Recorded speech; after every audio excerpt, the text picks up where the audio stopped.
High school years that we met. We used to be good friends. Turns to be a best friend, not a lover yet. I heard all your rants, especially when we reached college. We both talk nursing because we both want to take care of sick people. I was planning back then to become a doctor. 13 years of friendship is the best thing I received from you. Di na ako nag-attempt to make any move sa mga ibang babae. Kasi plano ko na during our graduation, I will ask permission na pwede bang manligaw sa'yo. Cause you're the most precious girl I only see. You always make me happy kahit sobrang stress na. There are times that I want to give up, but you always lift me up, and I will do the same thing. Vice versa. You always asking me kung bakit wala pa akong jowa. Wala ka rin jowa nun eh. I treated you like a fragile thing. You used to say na, Bal, what if tayo na lang no? Wala ka rin namang nililigawan. Wala rin naniligaw sa akin. Sabay tawa. But I know we're both immature back then, Bal. I answered, Bal, love is not a joke. Isa pa, busy tayo. What if maghiwalay tayo? Paano na ang friendship natin? Sasagot ka rin ng, ayoko ng ganun, Bal. Ganito pag nakatapos na tayo, kung wala pa rin, edi tayo na lang. I had a fear of what you've said, but still I said, okay, agree, with a big smile. 4th year college, Bal, may nanligaw sa'yo. I saw your eyes kung paano kakiligin. He's good. Gwapo naman, pero alam mo, Bal, na mas gwapo ako. I did a background check to that guy. We have almost the same personality. Mabait, and kitang-kita na gentleman and caring. Ganoon naman siguro kung bago pa, diba? Lamang lang siguro ako sa talino. And finally, you said yes. And ako, naghihintay kung kailan kayo maghihiwalay. Bitter eh. You look so happy every time na magkasama kayo. When we are together naman, siya lagi ang bukang bibig mo, kaya minsan I feel irritated. Tayo nga magkasama, pero isip mo siya. How sad, Bal, na nakakaramdam ako ng ganon. Which is not good. I'm trying to support you with your boyfriend, pero I already feel the pain. Wishing someday na babalik ka sa akin. Babalik yung dating tayo. Pero kahit naman may jowa ka na, kung mag-aaway kayo, sa akin ka tatakbo. Dumating yung time na nag-cheat siya sa'yo. Ramdam ko yung sakit mo, Bal. Di na rants ang naririnig ko, kundi mga iyak mo. And I hate seeing you crying, Bal.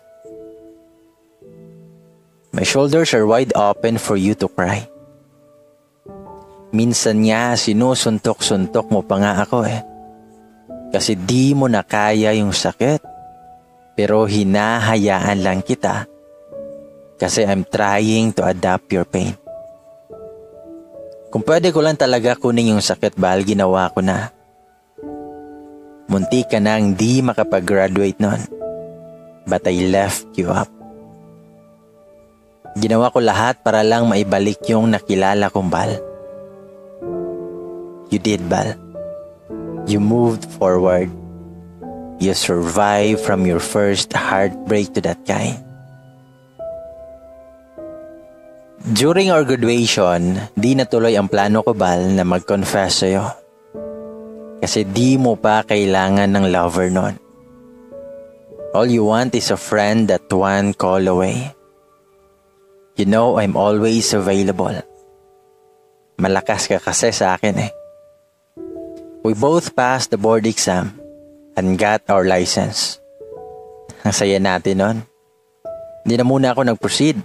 Gusto ko munang mag-work kasama ka.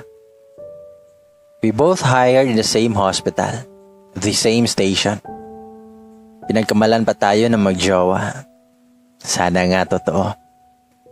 I was planning na mag-dinner tayo together and doon magko-confess na ako. But you just texted me na di ka makakapunta kasi something emergency came up. So it's okay. Straight duty tayo kaya wala pa akong time na i-pursue yung dinner.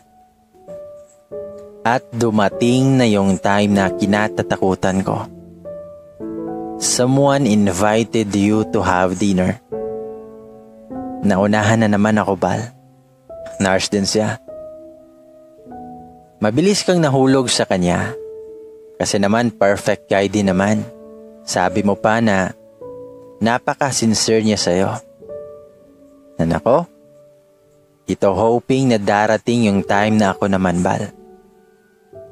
Ako naman ang manliligaw sa'yo. Kumakapit ako dyan, Bal eh. Kasi naniniwala ako na kahit ilang tao pa yung darating sa'yo, kung tayo talaga. Bal, mahal na mahal kita. Pero yung pinakasakit na part, Bal, saka ko pa nasabi yung totoong nararamdaman ko sa'yo na ikakasal ka na. Kasi wala nang pag-asa na mababawi kita. Ito yung pinakasakit na mali na ginawa ko, Bal. Mali ako sa part na hindi ko man lang sinubukan. Kasi naman, Bal, 13 years of friendship. 13 years ko din tinago yung pagmamahal ko sa'yo. Napapangunahan ako ng takot ko. Pero kahit naman na ikakasal ka na, best friend pa rin kita. Hayaan mo lang ako na mahalin ka. Hayaan mo ako hanggat magsawa at kusa na akong mapagod na mahalin ka. Ito yung bagay na pinakasakit na bibitawan ko, Bal. Di ko man mapigilang maluha when I saw you wearing a white gown and walking the aisle. Ang sakit pa rin din pala, Bal, pero wala na akong magagawa. Naghihintay na yung guro mo. Pinapaubaya na kita sa kanya, Bal. Kasi kitang-kita ko din na mahal ka niya.